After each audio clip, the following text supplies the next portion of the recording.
네, 안녕하세요. 오늘 분석해 볼 기업은요, 두산 에너빌리티입니다. 자, 두산 에너빌리티는 얼마 전까지 강한 상승세를 이어가면서 14만 원까지 올라갔습니다. 하지만 이후 큰 조정이 나오면서 고점 대비 약 40% 조정받는 모습을 보여줬습니다. 최근에는 다시 반등을 하면서 10만 원까지 회복하는 데 성공을 했습니다. 자, 그럼 여기에서 중요한 질문은 이겁니다. 자, 두산 에너빌리티 회복세가 계속 이어질 수 있을까? 다시 전고점 돌파할 수 있을까? 현재 가격에서도 신규 진입이 가능할까? 오늘은 두산 에너빌리티의 수급 재무, 주요 성장 재료 그리고 투자 전략까지 순서대로 정리해 보도록 하겠습니다. 자, 먼저 수급부터 보겠습니다. 최근 한 달 기준으로 보면 개인은 매수했고요. 외국인과 기관은 매도하는 흐름을 보였습니다. 최근까지도 큰 변화 없이 비슷한 흐름이 이어지고 있습니다. 현재 주가 회복은요, 개인 수급이 주도하고 있다라고 볼 수 있겠습니다. 다만 최근 기관 매도세가 조금 줄어들고요. 일부 매수도 들어오기 시작했다라는 점은 긍정적입니다. 앞으로 기관과 외국인이 확실하게 돌아서는지가 추가 상승의 중요한 조건이 될 수 있겠습니다. 자, 이어서 신용 잔고율입니다. 현재 신용 잔고율은 1.56%입니다. 과거보다 조금 올라오긴 했지만요, 여전히 안정적인 수준입니다. 신용 부담은 크게 걱정하지 않아도 됩니다. 공매도 매매 비중은 약 5에서 7% 수준에서 움직이고 있습니다. 아주 낮은 수준은 아니지만 우려할 정도도 아닙니다. 대차잔고 역시 최근 소폭 증가했지만요, 아직 의미있게 부담스러운 수준까지 올라온 것은 아닙니다. 정리하면 신용과 공매도 모두 현재 주가에 큰 부담을 줄 정도는 아닙니다. 자, 재무 한번 살펴보도록 하겠습니다. 먼저 매출입니다. 두산 에너빌리티의 매출은 2021년 약 11조 원대에서 시작해서 15조 원대, 17조 원대까지 증가했습니다. 중간에 16조 원대까지 회복했고요. 올해는 약 18조 원대까지 올라갈 전망입니다. 내년과 후년에는 상승폭이 조금 더 커지면서 매년 약 2조 원씩 증가할 예정입니다. 자, 영업이익도 한번 살펴보도록 하겠습니다. 영업이익은 꾸준히 증가하다가 한 차례 주춤했지만 올해 다시 크게 회복하면서 약 1조 1천억 원까지 올라갈 전망입니다. 내년에는 약 1조 6천억 원대, 후년에는 2조 원 돌파도 기대되고 있습니다. 순이익 역시 작년까지 바닥을 다진 뒤 올해부터 빠르게 회복될 전망입니다. 즉 두산 에너빌리티는요, 올해를 기점으로 실적 회복이 본격화되는 구간이다라고 볼 수가 있겠고요. 자, 분기별 영업이익도 한번 살펴보도록 하겠습니다. 1분기 전년 약 1,400억 원에서 2,300억 원으로 크게 증가했고요. 2분기는 2,700억 원에서 2,600억 원대로 잠시 쉬어갈 가능성이 있습니다. 하지만 3분기에는 1,300억 원에서 2,600억 원대로 2배 가까이 증가하고요. 자, 4분기도 약 2,100억 원대에서 3,600억 원대까지 올라갈 전망입니다. 2분기만 잠시 쉬어갈 뿐 전체적으로는 전년 대비 강한 실적 개선이 이어지고 있습니다.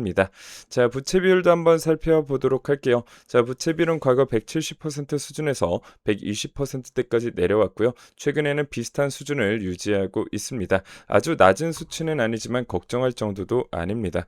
자, ROE는 아직 아쉬운 편입니다. 과거 10% 수준까지 나온 적도 있었지만요, 최근에는 0에서 1%대에 머물렀습니다. 올해는 3.6%, 내년과 후년에는 6%대까지 다시 회복될 전망입니다. 아직 수익성이 좋은 기업이라고 보기는 어렵지만요, 빠르게 회복되고 있다는 점에 의미를 둬야 할 것 같습니다. 자, 밸류에이션도 중요합니다. 현재 PER은 약 202.82배, PBR은 7.3배입니다. 절대적인 숫자는 높아 보일 수 있습니다. 하지만 주가가 고점에서 많이 내려왔고요. 자, 앞으로의 실적 회복과 수주 모멘텀을 감안하면 현재는 약간의 저평가 구간으로 보고 있습니다. 자, 엄청나게 싼 가격은 아니지만요, 다시 가격 메리트가 생긴 구간이다라고 볼 수가 있겠습니다. 자, 주요 이슈 살펴보도록 하겠습니다. 첫 번째는 AI 데이터 센터 전력 수요와 가스 발전 수요입니다. AI 데이터 센터가 늘어나면서 전력 소비도 빠르게 증가하고 있습니다. 최근에는 데이터 센터 인근의 발전소를 직접 짓는 온사이트 발전 수요도 커지고 있습니다. 이 과정에서 가스 터빈뿐만 아니라 스팀 터빈 수주 기회까지 확대되고 있습니다. 두산 에너빌리티는 미국 고객사로부터 스팀 터빈 초도 물량에 이어 추가 물량도 확보했습니다. 가스 터빈 수주 기대치 역시 기존보다 계속해서 높아지고 있습니다. AI 데이터 센터 전력 수요 확대가 두산 에너빌리티의 실제 수주로 연결되고 있는 겁니다. 자, 두 번째는 원전과 SMR 사업입니다. 두산 에너빌리티는요, 한국형 원전뿐만 아니라 웨스팅하우스, 기자재 공급, 미국 SMR 프로젝트 등 다양한 사업에 참여하고 있습니다.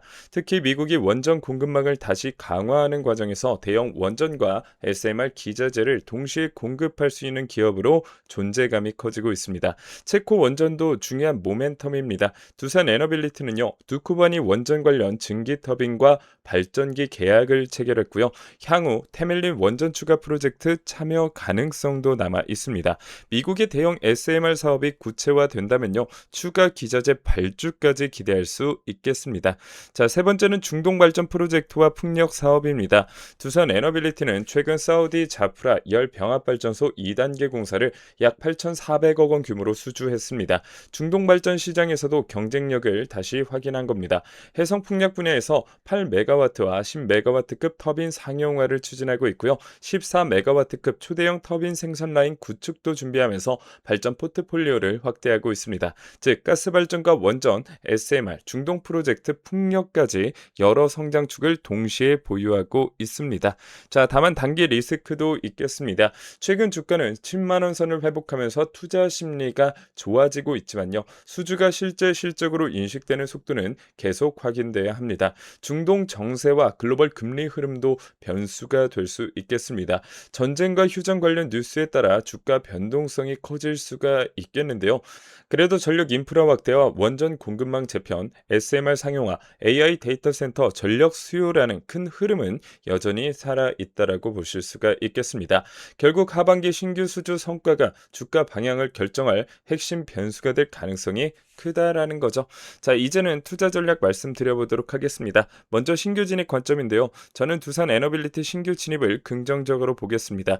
주가가 고점에서 많이 내려오면서 다시 진입 가능한 구간까지 내려왔습니다. 제가 보는 신규 진입 가능한 구간은요, 11만 원 전까지입니다. 현재 10만 원 부근에서는 아직 가격 메리트가 남아있다라고 봅니다. 다만 11만 원을 넘어서면 신규 진입 매력은 많이 줄어들 수 있습니다. 따라서 신규로 보고 있다면 현재 구간에서 분할로 접근하는 전략이 좋겠습니다. 자, 정리하면 이렇습니다. 신규 진입은 긍정적이고요. 11만 원 전까지는 진입 가능. 현재 가격에서는 분할 매수 11만 원을 넘어가면 신규 진입은 신중하게 보시는 게 좋겠습니다. 자, 다음은 보유자 대응 전략입니다. 제가 보는 두산 에너빌리티의 중기 목표가는요, 13만 원입니다. 전고점 부근까지 다시 열려 있다라고 판단을 해볼 수가 있겠는데요. 현재 가격을 기준으로 보면 약 30% 정도의 이 상승 여력이 남아 있습니다. 지금은 아직 전부 익절할 구간은 아닙니다. 제가 보는 1차 익절 라인은요, 이 11만 원입니다. 주가가 11만 원에 도달하면 그때부터 조금씩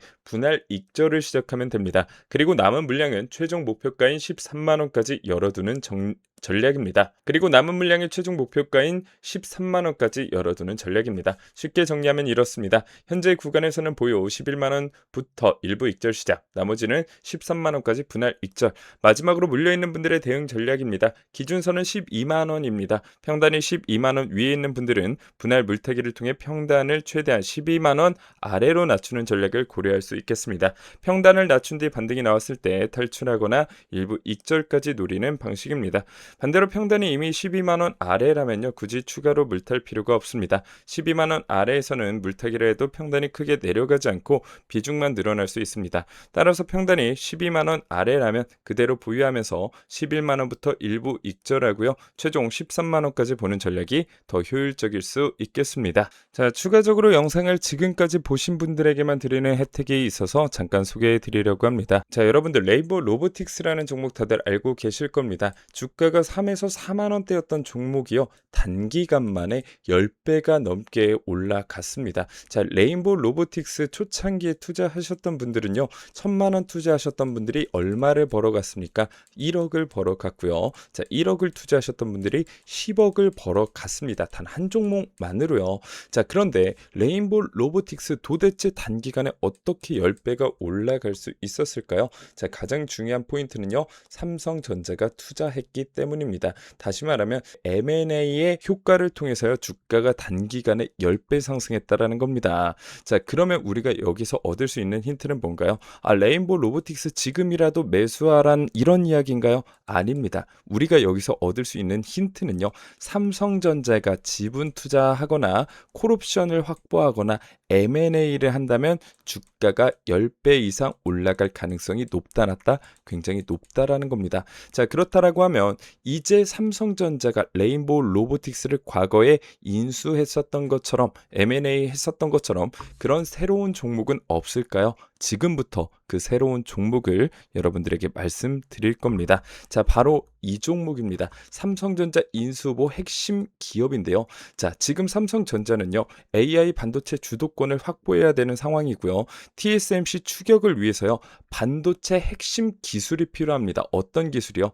발열과 전력 효율 문제를 줄이는 차별화 원천 기술, 반도체의 핵심 기술을 반드시 확보해야 되는 상황인데 이 원천 기술을 이 작은 기업이 가지고 있다라는 거예요. 자, 그래서 삼성전자가 이 기업을 인수할 것은 이미 거의 확정됐다라고 보시면 될 것 같은데요. 시장에 이러한 사실이 노출된지 안 됐냐?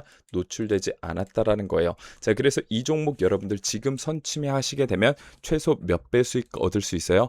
10배 이상의 수익은 가져갈 수 있다라고 보시면 될 것 같습니다. 자, 그래서 여러분들 결국 중요한 건 뭡니까? 자본주의 시대 그리고 정보화 시대에서는 정보가 곧 돈이 되는 세상입니다. 자, 그런데 오늘 이 종목이요, 여러분들에게 100% 무료로 알려드리는데요. 단 조건이 있습니다. 단 10분 한정해서 안내해 드릴 거고요. 자, 이 종목 아는 방법 어렵지 않습니다. 화면에 보이시는 번호로 문자 5번이라고 남겨주시거나요. 자, 고정 댓글이 있습니다. 고정 댓글 링크 클릭하시고 제출하기 버튼만 눌러주시면요, 여러분들 동일하게 이 종목 공개해 드리겠습니다. 선착순 10분이라고 말씀드렸습니다. 많은 분들 참여해 주시길 바라겠고요. 오늘 영상은 여기서 마치도록 하겠습니다. 감사합니다.